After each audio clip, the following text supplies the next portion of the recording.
શું તમે ઈચ્છો છો કે તમારા બાળકોનું આ ઉનાળુ વેકેશન માત્ર વેકેશન નહીં પણ જ્ઞાનનો દરિયો બની રહે? તો ગુજરાત સરકાર લાવી છે એક અદ્ભુત તક.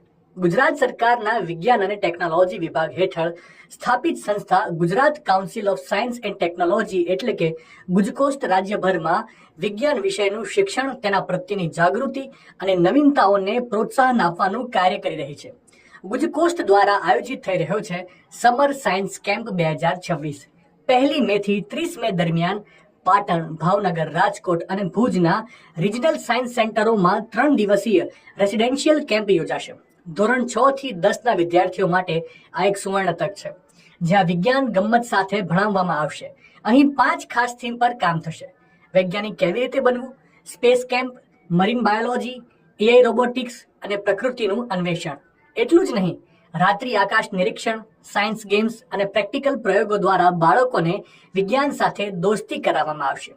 મુખ્યમંત્રી શ્રી ભૂપેન્દ્રભાઈ પટેલના નેતૃત્વમાં સરકારનો ઉદ્દેશ્ય છે કે રાજ્યના બાળકો વિજ્ઞાન પ્રવાહમાં આગળ વધે. આ કેમ્પમાં વિદ્યાર્થીઓને નમો સરસ્વતી વિજ્ઞાન સાધના અને મુખ્યમંત્રી જ્ઞાન સાધના જેવી સ્કોલરશિપ યોજનાઓ વિશે પણ માર્ગદર્શન આપવામાં આવશે, જે તેમના ભવિષ્યના વિકાસ માટે ખૂબ મહત્વની છે. પ્રવેશ વહેલા તે પહેલાના ધોરણે છે, તો મોડું ના કરતા આજે જ તમારા નજીકના રિજનલ સાયન્સ સેન્ટરનો સંપર્ક કરો અને તમારા બાળકને બનાવો આવતીકાલનો વૈજ્ઞાનિક.